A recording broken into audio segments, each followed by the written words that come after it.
Hey guys, it's Daniel Recinos, and I'm standing here with Zack Smith, who is a professional shark analyst and research diver. That's pretty interesting. Thank you so much for being here with me and this beautiful little secret spot that you know of, and I promise I won't tell anyone other than the local community.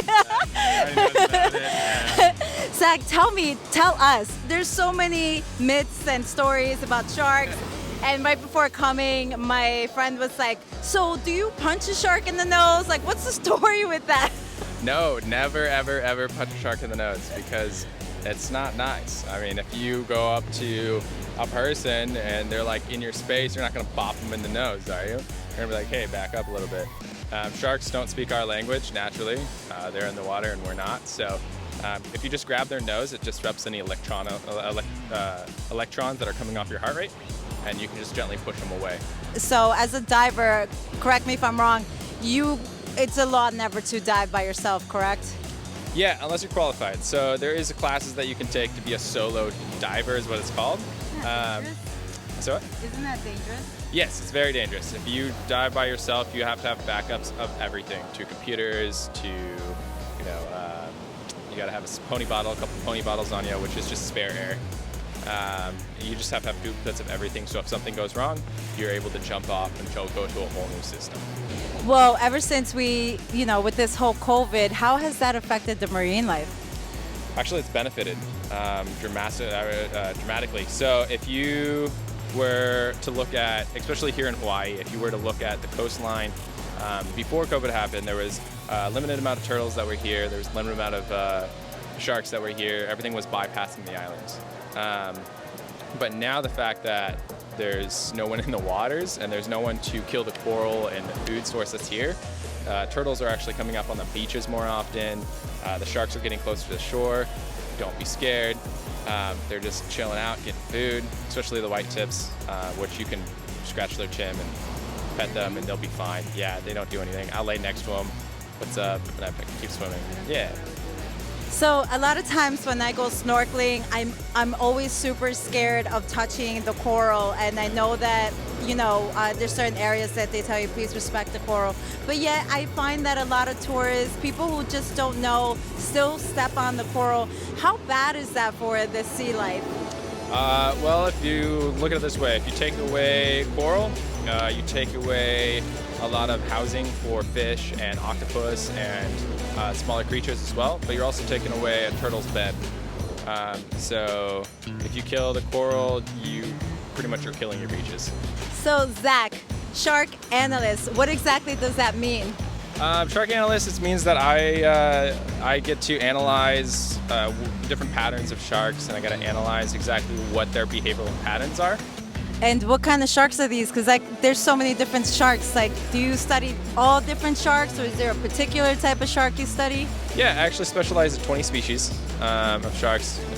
Here I'm studying great whites and tigers. The great whites, they are the strongest, but they're not anywhere close to being the scariest.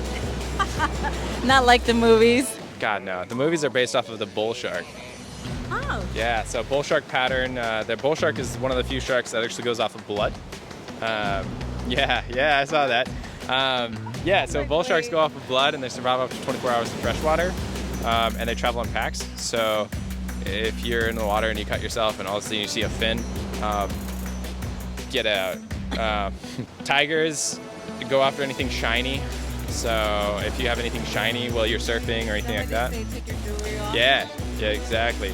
Because if anything glints in the water, tiger sharks tend to be attracted to it. I've been diving and I've found a dead tiger and opened it up, and I found license plates, parts of bikes. What? Yeah, so they will eat parts of cars and stuff that have been driven off the road or something like that. What's the favorite food for sharks? People. I'm kidding. I'm just kidding. This is why I don't do I know, it. No, right? I'm just kidding. Yeah, favorite food for sharks. Different sharks eat different things. Let's see. Hammerheads love to cruise around on the bottom of the the sandy bottoms, so that way they can pick up on different electrons from the heart rates of the fish that are down there. Great whites, they love seals.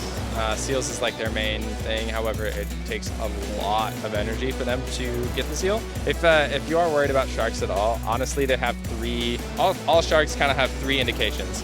So there's a smile that they do. They'll actually smile and show you their teeth. And oh yeah, absolutely. And that's usually like, hey, you're on my lawn. To put it in human terms, hey, you're on my lawn. Please get off my lawn. Grumpy old man, right?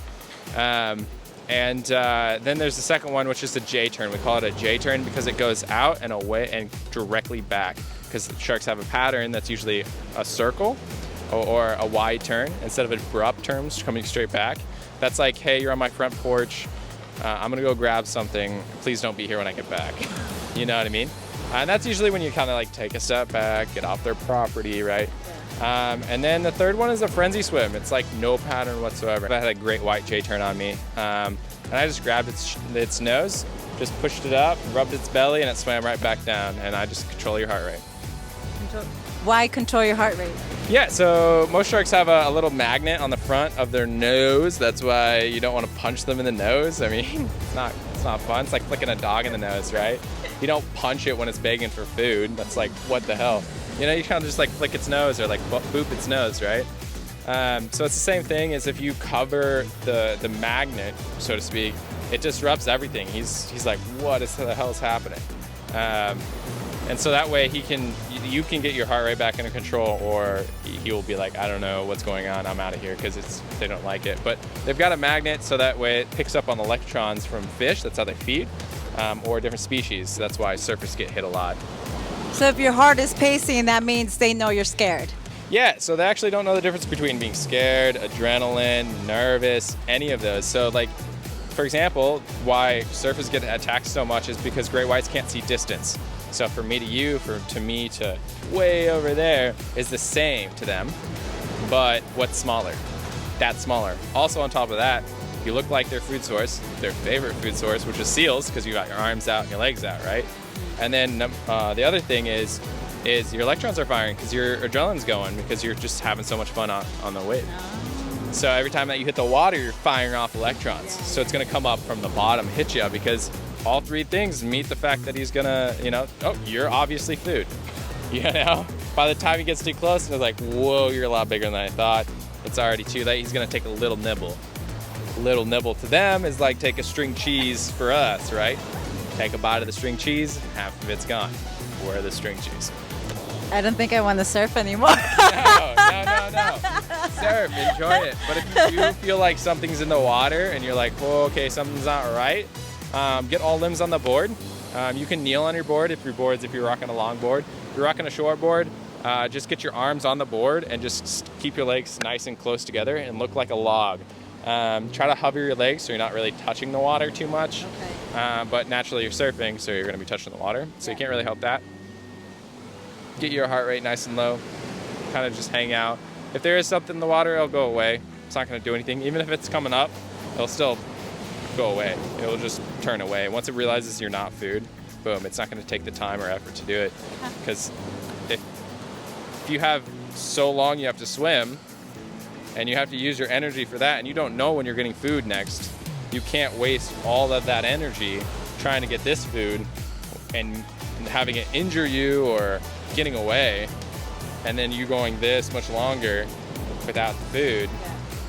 Thank you so much. Guys, as you know here, Zack knows so much about the ocean life, and I'm super excited to have been able to ask him some questions. And yeah, I'm going to put his information on my site, so definitely reach out to him if you guys have any questions, any shark questions. Yeah. This is Daniel Recinos, and thanks for being with us. Make sure you check us out on parkbench.com/Kapolei, and mahalo.